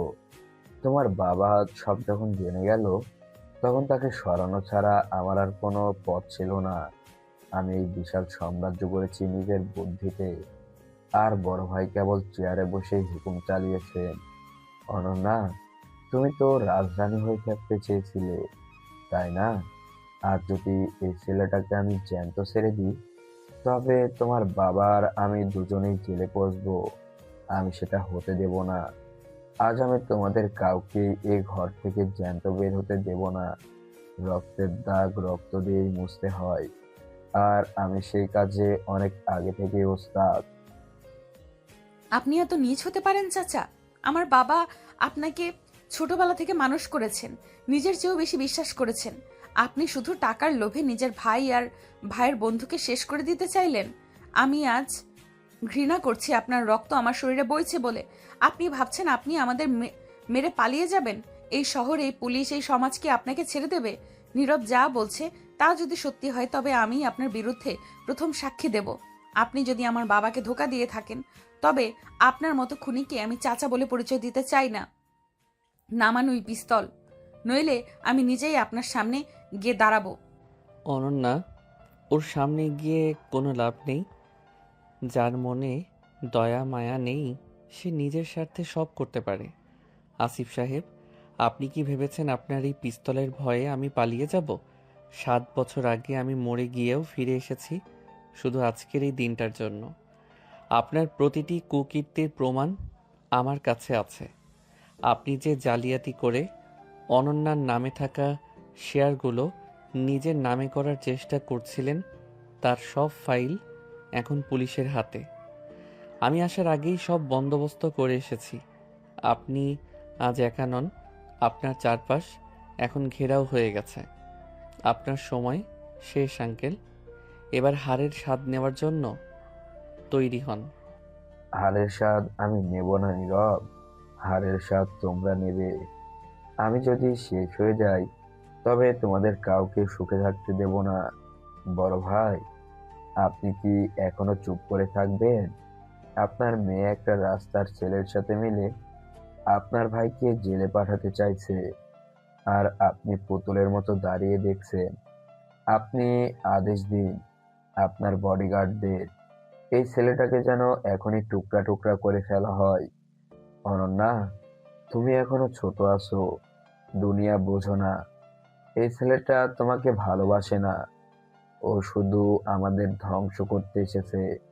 ও তোমার বাবার শত্রু, ও আমাদের সবার শত্রু। থামো আসিফ, অনেক হয়েছে। আমি আজ এতদিন পর বুঝতে পারছি আমার আসল শত্রুকে। আমি নিজের ভাইকে বিশ্বাস করে নিজের বন্ধুকে হারিয়েছি। আজ আমার মেয়েকেও হারাতে বসেছিলাম। আমি কাপুরুষ ছিলাম বলে তুমি এত দূর বাড়ার সাহস পেয়েছো। কিন্তু আজ আমি আমার মেয়ে আর নীরবের পাশে দাঁড়াবো। তুমি যদি গুলি চালাতে চাও তবে প্রথম গুলিটা আমার বুকে চালাও। আমি মরে গিয়ে অন্তত আমার বন্ধুর কাছে ক্ষমা চাইতে পারবো। অনন্যা, আমাকে মাফ করে দিস মা। আমি সত্যিই জানতাম না যে তোর চাচা আমার আড়ালে এত বড় সর্বনাশ করেছে। নীরব, তুমি যা করছো ঠিক করছো। আমি তোমার সাথে আছি। বাবা, তুমি কেন নিজেকে দোষ দিচ্ছ? তুমি তো পরিস্থিতির শিকার ছিলে। এই আসিফ চাচাই তোমাকে সব ভুল বুঝিয়েছিল। নীরব, তুমি কি দেখলে আমার বাবা আসলে নির্দোষ? ওনার মনে কোনো কালো দাগ নেই। ওনাকে তুমি আর ভুল বুঝো না। এখন এই শয়তানটাকে পুলিশের হাতে তুলে দাও। আমি আর এক মুহূর্ত এই দম বন্ধ করা পরিবেশে থাকতে পারছি না। নীরব, তুমি বলেছিলে না তুমি আমাকে রক্ষা করবে, তবে করো আজ আমাদের রক্ষা। এই খুনি চাচার হাত থেকে আমাদের বাঁচাও। আমি তোমার উপর বিশ্বাস রাখছি নীরব, তুমি আমায় নিরাশ করো না। আমি আমার কথা রাখবো অনন্যা। আসিফ সাহেব, আপনার হাত কাঁপছে কেন? আপনি কি বুঝতে পারছেন আপনার পায়ের নিচ থেকে মাটি সরে গেছে? ওই দেখুন, দরজার বাইরে পুলিশের গাড়ি চলে এসেছে। আপনি কি ভাবছেন একা একটা পিস্তল দিয়ে আপনি পুরো বিশ্ব জয় করবেন? আজ আপনার পাপের ঘোড়া পূর্ণ হয়েছে। আমি আপনাকে মারব না, কারণ আমি আপনার মতো খুনি নই। আমি চাই আপনি সারা জীবন জেলের অন্ধ কোঠরিতে বসে তিলে তিলে মরুন আর ভাবুন কিভাবে আপনি নিজের আপনজনদের হারিয়েছেন। পুলিশ, ভেতরে আসুন। নীরব কথা শেষ করার আগেই পুলিশ ফোর্স ড্রয়িং রুমে ঢুকে পড়ল। আসিফ সাহেব দিশেহারা হয়ে গুলি করতে চাইলেন, কিন্তু নীরব ক্ষিপ্র গতিতে গিয়ে ওনার হাতটা মচকে দিল। পিস্তলটা মেঝেতে পড়ে গেল। পুলিশ আসিফ সাহেবকে হাতকড়া পরিয়ে টেনে নিয়ে গেল। সব শেষ হয়ে গেল নীরব। আমি ভাবতে পারিনি আমাদের পরিবারে এত বড় একটা কালনাগিনী লুকিয়েছিল। তুমি না থাকলে আজ আমরা হয়তো কেউই বেঁচে থাকতাম না। তুমি আমাকে কেন আগে বলনি এইসব কথা? কেন আমাকে বারবার দূরে সরিয়ে দিয়েছিলে? আমি তো ভেবেছিলাম তুমি শুধু প্রতিশোধ নিতে এসেছো। আমি তোমাকে কত কথা বলেছি, কত ঘৃণা করেছি। তুমি আমাকে ক্ষমা করতে পারবে তো? ক্ষমা আমি আগেই করে দিয়েছি অনন্যা। আমি তোমাকে দূরে সরিয়েছিলাম, কারণ আমি চাইনি এই বিপদে তুমি জড়িয়ে পড়ো। কিন্তু তুমি তো নাছোড়বান্দা, আমার পিছু ছাড়লে না। এখন দেখো, সব পরিষ্কার হয়ে গেছে। তোমার বাবা এখন কলঙ্কমুক্ত, আর আমার বাবার হত্যার বিচারও শুরু হলো। আমি তোমাকে ভালোবাসি অনন্যা, আর সেই ভালোবাসার টানেই আমি বারবার তোমার কাছে ফিরে এসেছি। আমাদের এই বিয়ের চুক্তিটা হয়তো জেদ দিয়ে শুরু হয়েছিল, কিন্তু এখন এটা আমাদের জীবনের সবচেয়ে বড় সত্যি। আমি আর কোনো চুক্তি বা জেদ বুঝতে চাই না নীরব। আমি শুধু তোমাকে চাই। তুমি যে রাতের বৃষ্টির মধ্যে আমার যত্ন নিয়েছিলে, সেদিনই আমি বুঝেছিলাম তোমার এই কঠোর হৃদয়ে আড়ালে একটা বিশাল সমুদ্রের মতো ভালোবাসা আছে। এখন থেকে আমরা একসাথে থাকবো। কোনো আভিজাত্য বা বাবার টাকা আমাদের মাঝে আসবে না। তুমি যেমন জেদি, আমি তার চেয়েও বেশি জেদি। আমি তোমাকে কোনোদিন আমার কাছ থেকে দূরে যেতে দেব না। আজ থেকে আমি শুধু তোমার অনন্যা। নীরব, আমি তোমাকে আমার জামাতা হিসেবে মেনে নিলাম। তুমি আমার চোখ খুলে দিয়েছো। আমি আমার কোম্পানির অর্ধেক শেয়ার তোমার নামে করে দেব, যাতে তুমি তোমার বাবা হারানোর সম্মান ফিরিয়ে আনতে পারো। তোমরা সুখী হও। অনন্যা, তুই ঠিক মানুষের হাতই ধরছিস। নীরব। ড্রয়িং রুমের থমথমে ভাবটা কেটে গেল। রোদের আলোয় পুরো ঘরটা ঝলমল করে উঠল। অনন্যা আর নীরব একে অপরের দিকে তাকিয়ে হাসল। দীর্ঘ 7 বছরের এক রহস্য আর যন্ত্রণার অবসান হলো আজ। আজ আমার বুক থেকে এক বিশাল পাথরের বোঝা নেমে গেল। আমি জানতাম না আমার নিজের ভাই আমার এত বড় সর্বনাশ করছে। আমি তো ভেবেছিলাম তোমার বাবা আমাকে ঘৃণা করে চলে গেছেন, কিন্তু আজ বুঝলাম তাকে দুনিয়া থেকে সরিয়ে দেওয়া হয়েছিল। আমি আমার অপরাধের প্রায়শ্চিত্ত করতে চাই। আমার এই বিশাল ব্যবসা, এই বাড়ি, এই সম্পত্তি, সবকিছুর আসল মালিক তুমি আর তোমার মা। আমি সব তোমার নামে লিখে দিতে চাই। তুমি কি আমাকে মাফ করতে পারবে নীরব? আমি একজন বাবা হিসাবে তোমার কাছে হাত জোড় করছি। আমার মেয়েটাকে তুমি সুখী রেখো, কারণ ও তোমাকে ছাড়া বাঁচবে না। আঙ্কেল, আপনি বারবার মাফ চেয়ে আমাকে ছোট করবেন না। আপনি পরিস্থিতির শিকার ছিলেন। আসল অপরাধী তো ছিল আসিফ সাহেব। আমি সম্পত্তি বা টাকার জন্য ফিরে আসিনি। আমি এসেছিলাম শুধু আমার বাবার নামের কলঙ্ক মুছতে আর আপনাকে সত্যিটা জানাতে। আপনার এই সম্পত্তি আপনার কাছেই থাকুক। আমি চাই শুধু আপনার দোয়া আর অনন্যার ভালোবাসা। টাকা দিয়ে আমি কি করব যদি আমার আপন মানুষগুলোই আমার পাশে না থাকে? আমি অনন্যাকে ঘৃণা করার নাটক করেছি ঠিকই, কিন্তু প্রতিটি মুহূর্তে আমি ওর চোখের জল দেখে নিজের ভেতরে পুড়েছি। আজ থেকে আমি আর আপনার শত্রু নই। আজ থেকে আমি আপনার ছেলে হয়ে এই সংসার সামলাবো। নীরব, তুমি এত বড় মনের মানুষ আমি কল্পনাও করতে পারিনি। আমি তো ভেবেছিলাম তুমি আজ বাবাকে পুলিশের হাতে তুলে দিবে আর আমাকে সারা জীবন দাসী বানিয়ে রাখবে, কিন্তু তুমি তো সব উল্টো করে দিলে। তুমি আমার বাবাকে সম্মান দিলে, আমাকে ভালোবাসা দিলে, আর আমার পরিবারকে ধ্বংস হওয়ার থেকে বাঁচালে। আমি কত বড় ভুল ছিলাম তোমার সম্পর্কে।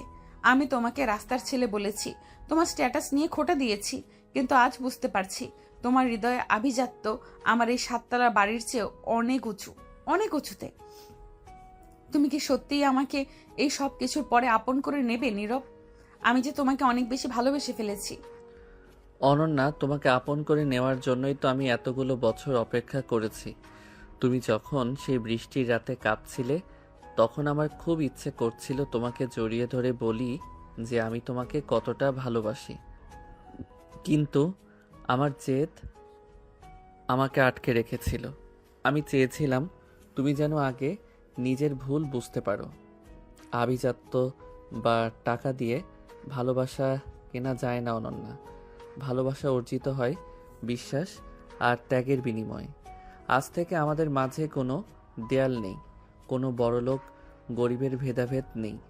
আমি সেই পুরনো নীরব হয়েই তোমার পাশে থাকব, যে নীরব তোমাকে 7 বছর আগে নীল গোলাপ দিত। তুমি কি সারাটা জীবন এই পাগলাটে ছেলেটার সাথে কাটাতে পারবে? আমি শুধু এই জীবন নয়, 1000টা জন্ম তোমার সাথে কাটাতে রাজি আছি।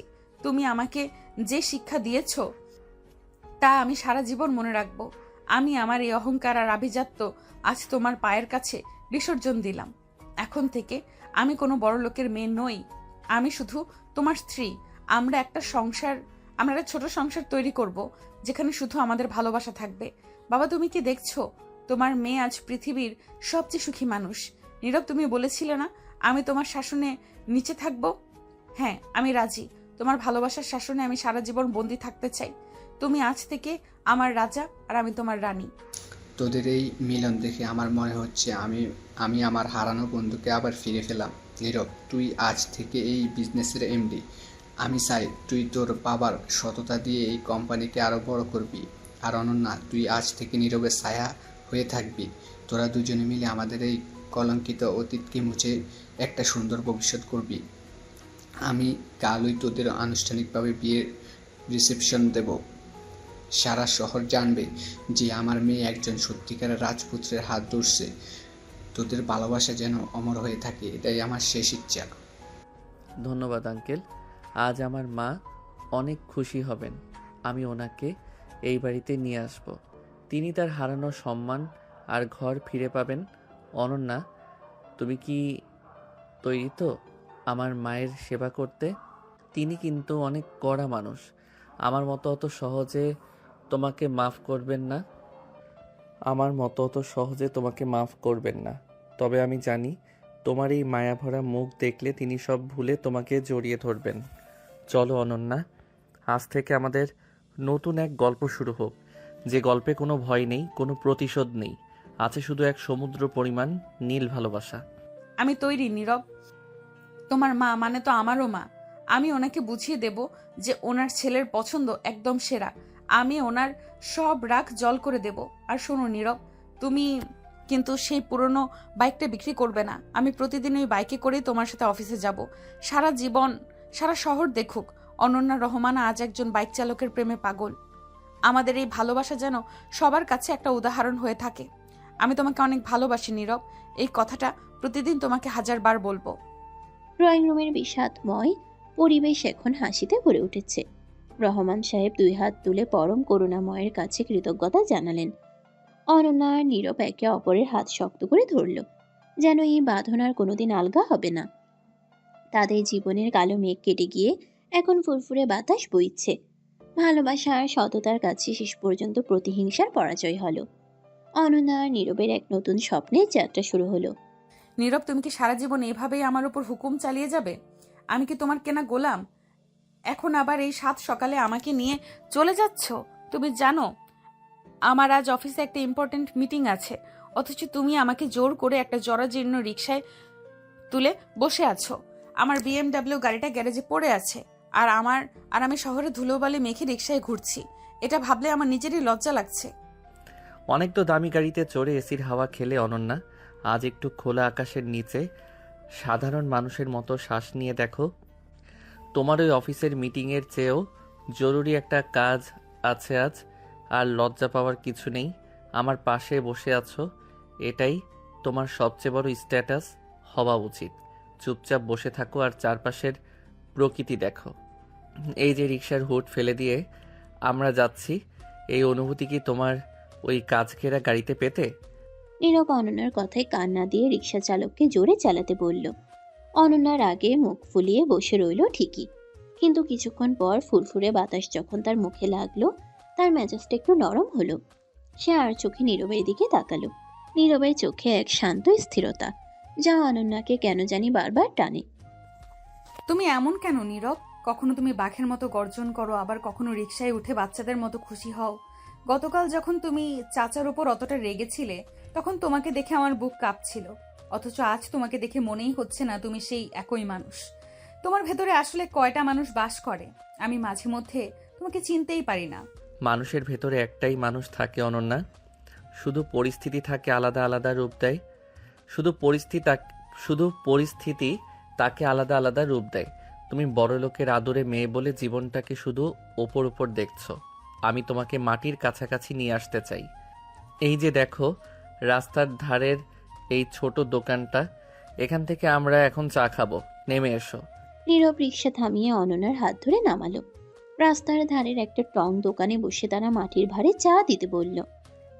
অনন্যা প্রথমে নাক ছিটকালেও নীরবের জোড়াজুড়িতে এক চুমুক চা দিয়েই থমকে গেল। সে ভাবতেও পারেনি এই রাস্তার ধারের চা এত সুস্বাদু হতে পারে। ওয়াও, এই চা তো সত্যিই অসাধারণ। আমি তো সবসময় দামি ক্যাফেতে কফি খেতাম, কিন্তু এই মাটির ভাঁড়ের চায়ের স্বাদ তো একদম অন্যরকম। নীরব, তুমি এইসব জায়গার খবর কি করে জানো? আর তুমি আমাকে এখানে কেন নিয়ে এলে? কারণ আমি জানি তুমি ভেতরে ভেতরে খুব সাধারণ একটা মেয়ে, যাকে তোমার বাবার টাকা আর আভিজাত্য বদলে দিয়েছে। এই যে তুমি এখন হাসছো, এই হাসিটা আমি দামি রেস্টুরেন্টে তোমার মুখে কোনোদিন দেখিনি। অনন্যা, জীবনটা খুব ছোট, এটাকে আভিজাত্যের খাঁচায় বন্দি করে রেখো না। আমি চাই তুমি আমার সাথে এই সাধারণ জীবনটা উপভোগ করতে শেখো। তুমি যখন এভাবে কথা বলো নীরব, তখন আমার সব রাগ জল হয়ে যায়। আমি জানি না কেন, কিন্তু এখন আর তোমাকে অতটা ভালো লাগে না। বরং মনে হয় তুমি পাশে থাকলে আমি সব বিপদ সামলে নিতে পারবো। কাল রাতে যখন তুমি আমার যত্ন নিচ্ছিলে, তখন আমি বুঝতে পেরেছিলাম তোমার হৃদয়ে আমার জন্য একটা নরম জায়গা আছে। তুমি কি আমাকে সত্যি ভালোবাসো, নাকি এটা কেবলই তোমার জিদ? ভালোবাসা আর জেদ কি আলাদা কিছু অনন্যা? আমার জেদটাই তো তোমার প্রতি আমার ভালোবাসা। আমি তোমাকে হারিয়ে যেতে দিতে চাই না বলেই তো এত নাটক করছি। এখন চলো, তোমাকে একটা জায়গায় নিয়ে যাব যা তোমার খুব পরিচিত, কিন্তু তুমি হয়তো সেটা ভুলেই গেছো। নীরব অনু নীরব অনন্যাকে নিয়ে সে পুরনো পার্কে গেল, যেখানে 7 বছর আগে তারা প্রায়ই আসতো।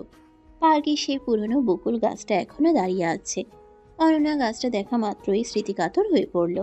তার মনে পড়ে গেল সেই দিনগুলোর কথা, যখন সে আর নীরব এখানে বসে ঘন্টার পর ঘন্টা গল্প করত। নীরব, এটা তো আমাদের সেই পুরনো জায়গা। তুমি এখনো এই জায়গাটার কথা মনে রেখেছো? আমি তো ভেবেছিলাম তুমি এসব কবেই ভুলে গেছো। এই গাছের নিচে বসেই তো তুমি আমাকে প্রথম একটা গোলাপ দিয়েছিলে। আজ কেন আমাকে এখানে নিয়ে এলে নীরব? কারণ আমি চাই তুমি তোমার সেই পুরনো সত্তাকে ফিরে পাও। আজ থেকে আমাদের কোনো আভিজাত্যের লড়াই নেই। আমি চাই তুমি আমাকে একজন সাধারণ নীরব হিসেবে দেখো, কোনো ভয়ঙ্কর প্রতিশোধ পরায়ণ যুবক হিসেবে নয়। অনন্যা, আমি কি সেই আগের জায়গাটা ফিরে পেতে পারি তোমার মনে? তুমি তো আমার মনে সারাক্ষণই আছো নীরব, শুধু আমি সেটা স্বীকার করতে ভয় পেতাম। তোমার এই জেদ, এই অ্যাগ্রেসিভ আচরণ আর এই গভীর যত্ন সবকিছুই আমাকে তোমার দিকে টানছে। আমি হয়তো আগে বুঝতে পারিনি, কিন্তু এখন আমি বুঝতে পারছি আমি তোমাকে ছাড়া অসম্পূর্ণ। তুমি কি আমাকে এইভাবেই আগলে রাখবে সারা জীবন? আগলে তো রাখবই, তবে আমার কিছু শর্ত আছে। তোমাকে আমার এই সাধারণ জীবনের সাথে মানিয়ে নিতে হবে। কোনো বিলাসিতা নয়, শুধু ভালোবাসা দিয়ে আমাদের এই সংসারটা গড়তে হবে। রাজি তো? তোমার সাথে আমি কুঁড়ে ঘরে থাকতেও রাজি আছি নীরব, শুধু তুমি আমার পাশে থেকো। আমি আজ প্রথম অনুভব করছি যে সুখ আসলে টাকাতে নয়, সুখ আছে প্রিয় মানুষের হাত ধরে রিকশায় ঘোরার মধ্যে। অনন্যা নীরবের কাঁধে মাথা রাখল। পার্কের বকুল ফুলগুলো তাদের উপর ঝরে পড়ছে। অনন্যার মনে নীরবের প্রতি যে ভালো লাগা জন্মেছিল, তা আজ এক পূর্ণতা পেতে শুরু করেছে। নীরব, তুমি কি জানো তুমি একটা আস্ত অসভ্য? এই 7 সকালে আমার পার্সোনাল ডায়েরিটা পড়ার পারমিশন তোমাকে কে দিয়েছে? আর ওখানে আমি কি লিখছি না লিখছি সেটা নিয়ে হাসার সাহস তুমি পাও কোথা থেকে? ওটা এখনই টেবিলের উপর রাখো বলছি, নইলে আজ তোমার কপালে দুঃখ আছে। অনন্যা মাত্র গোসল শেষ করে ভেজা চুলে রুমে ঢুকে দেখে নীরব বিছানায় উপর হয়ে শুয়ে অনন্যার পুরনো একটা ডায়েরি পড়ছে আর মিটিমিটি হাসছে। অনন্যা তোয়ালে দিয়ে চুল মুছতে মুছতে রাগে অগ্নি শর্মা হয়ে নীরবের দিকে এগিয়ে এলো। নীরব ডায়েরিটা মাথার উপর তুলে ধরে আরো জোরে হাসতে শুরু করলো। আরে বাহ, আমাদের সিনিয়র আপু তো দেখি ভেতরে ভেতরে বড্ড রোমান্টিক ছিলেন। এখানে লিখেছ, কাল নীল শার্ট পরা ছেলেটাকে দেখে আমার হার্টবিট মিস হয়ে গিয়েছিল। আচ্ছা অনন্যা, ওই নীল শার্ট পরা ছেলেটা কি আমি ছিলাম, নাকি অন্য কোনো সিনিয়র ভাইয়ার প্রেমে হাবুডুবু খাচ্ছিলে তখন? তোমার এই কাবলিওয়ালা মার্কা লেখাগুলো পড়ে তো আমার হাসতে হাসতে পেট ফেটে যাচ্ছে। শোনো নীরব, ওটা অনেক আগের লেখা, আর ওখানে নীল শার্ট পরা ছেলেটা তুমিই ছিলে। কিন্তু এখন আফসোস হচ্ছে কেন তোমার জন্য এসব লিখেছিলাম। তুমি একটা ইতর। দাও দাও বলছি ডায়েরিটা, নাকি আমি এখন তোমার ফোনটা নিয়ে চেক করা শুরু করব যে তুমি ওই পিঙ্কি নামের মেয়েটার সাথে সারাদিন কি চ্যাট করো? ওরে বাবা, আমাদের অনন্যা ম্যাডাম তো দেখি হিংসায় জ্বলে পুড়ে ছারখার হয়ে যাচ্ছেন। পিঙ্কি তো আমার কাজিন হয়, সেটা কি তুমি জানো না? নাকি হবু বরের ওপর একটু বেশি নজরদারি করছো? শোনো অনন্যা, ডায়েরিটা ফেরত পেতে হলে তোমাকে একটা ছোট কাজ করতে হবে। আজ বিকেলে আমার জন্য নিজ হাতে নুডলস রান্না করে খাওয়াতে হবে। রাজি? আমি কি রান্না করব? তুমি কি পাগল হয়ে গেছো? আমি অনন্যা রহমান। আমি জীবনে কোনোদিন রান্নাঘরে যাইনি। আর তুমি চাও আমি তোমার জন্য নুডলস বানাই?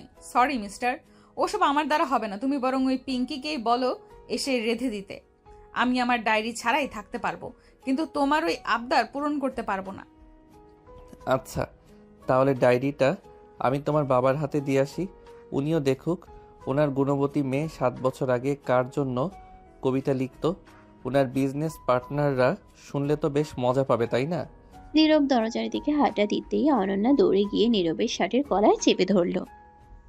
অনন্যার চোখ মুখ এখন রাগে আর লজ্জায় লাল হয়ে যাচ্ছে। নীরব মুচকি হেসে অনন্যাকে এক ঝটকায় নিজের দিকে টেনে নিল। অনন্যা থতমত খেয়ে নীরবের বুকের উপর গিয়ে পড়ল। তুমি তুমি সবসময় আমাকে এভাবে ব্ল্যাকমেইল করো কেন? তুমি জানো আমি তোমাকে ছাড়া এখন আর কাউকে ভাবতে পারি না। তবুও কেন আমাকে এভাবে জ্বালিয়ে মারো? আমি কি এতটাই খারাপ? আর ওই নুডলস রান্না করার কথা বলছো তো? ঠিক আছে, বানাবো, কিন্তু বিষ মিশিয়ে দেব, যাতে খেয়ে তুমি একেবারে পটল তোলো। বিষ দিলে তো ভালোই হতো, অন্তত তোমার হাতের ছোঁয়া তো পেতাম। কিন্তু আমি জানি তুমি অতটা নিষ্ঠুর নও। তুমি তো সেই মেয়ে যে আমার সামান্য সর্দি হলে সারা রাত কপালে হাত দিয়ে বসে থাকে। এখন রাগ ছেড়ে বলো, বিকেলের জন্য কি কি বাজার করে আনতে হবে। আমি চাই আজ আমাদের এই ছোট বাসায় প্রথমবার তুমি গিন্নিপনা করো।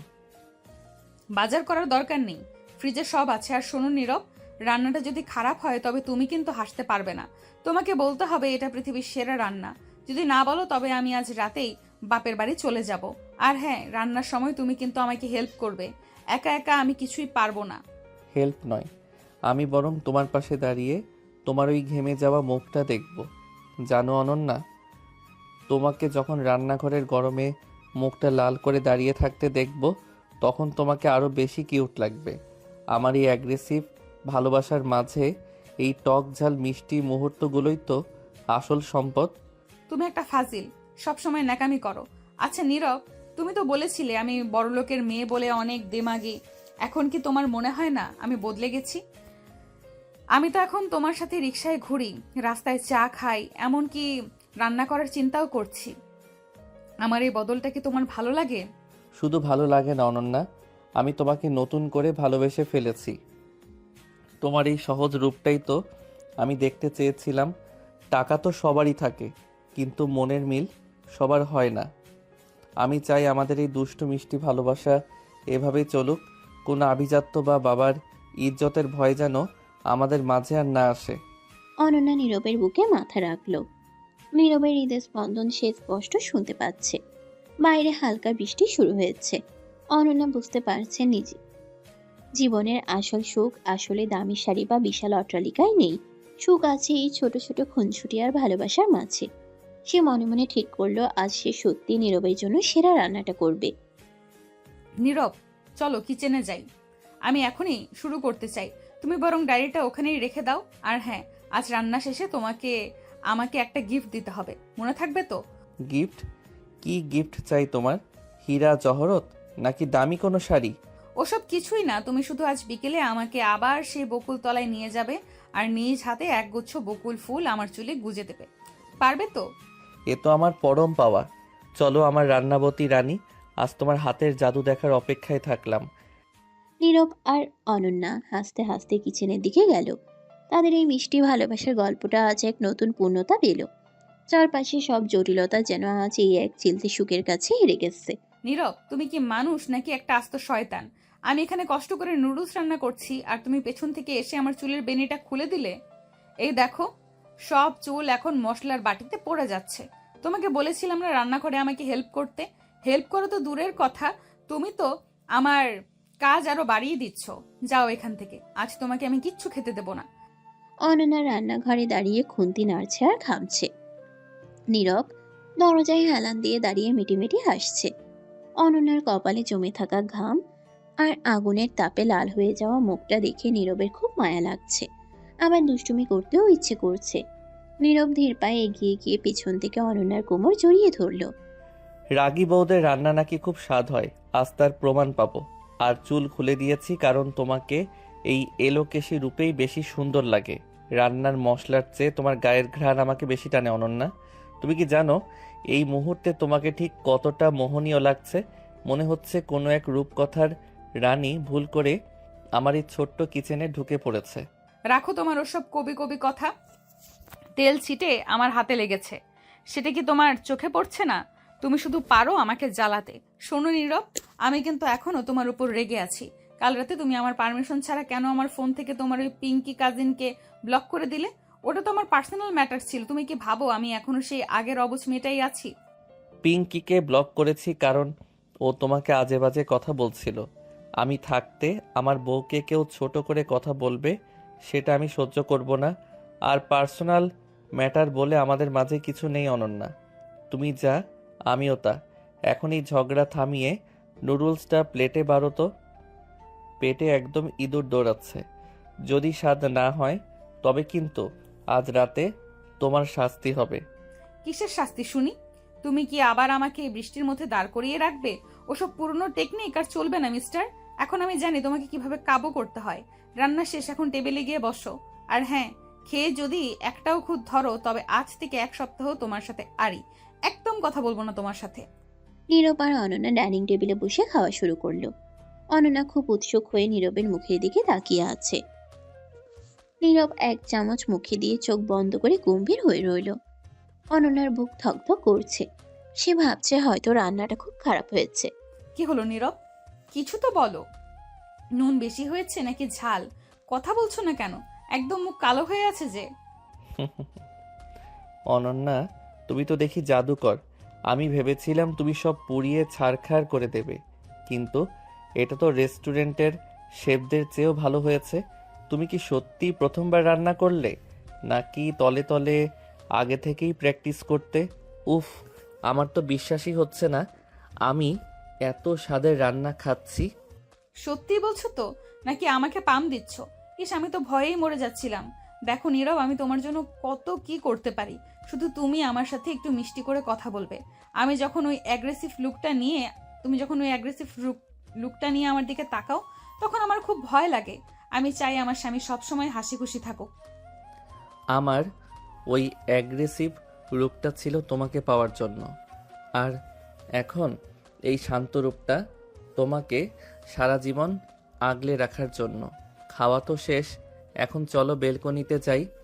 আজ চাঁদটা খুব সুন্দর উঠেছে। আমাদের জীবনের এই নতুন শুরুর প্রথম রাতটা আমি অন্যভাবে কাটাতে চাই। নীরব অনন্যার হাত ধরে বারান্দায় নিয়ে এলো। বাইরে ফিনফিনে জ্যোৎস্না আর হালকা ঠান্ডা বাতাস। অনন্যা নীরবের কাঁধে মাথা রেখে আকাশের দিকে তাকিয়ে রইল। তাদের মাঝখানে সব দ্বিধা আর দ্বন্দ্ব আজ যেন এই চাঁদের আলোয় ধুয়ে মুছে সাফ হয়ে গেছে। নীরব, 7 বছর আগে আমরা যখন এই স্বপ্নটা দেখতাম, তখন কি ভেবেছিলাম আমাদের মাঝে এত ঝড় আসবে? আমি কতবার ভেবেছি তোমাকে ঘৃণা করব, কিন্তু প্রতিবারই তোমার ভালোবাসার কাছে হেরে গেছি। তুমি আমাকে শুধু ভালোবাসোনি, তুমি আমাকে নতুন করে বাঁচতে শিখিয়েছো। আজ আমি সত্যিই খুব সুখী। ঝড় না আসলে তো আমরা এই শান্তির গুরুত্ব বুঝতাম না অনন্যা। তুমি আমার জীবনের সেই ধ্রুবতারা, যাকে ছাড়া আমি পথ হারিয়ে ফেলতাম। আজ এই জ্যোৎস্না সাক্ষী, আমি তোমাকে কোনো দিন একা হতে দেব না। তোমার ওই বড়লোক বাবার রাজত্ব নয়, আমি আমার এই ছোট্ট ঘরে তোমাকে রানীর মতো করে রাখবো। নীরব, তুমি কি জানো তোমার ওই জেদটা আমাকে তোমার প্রতি সবচেয়ে বেশি আকর্ষণ করেছিল?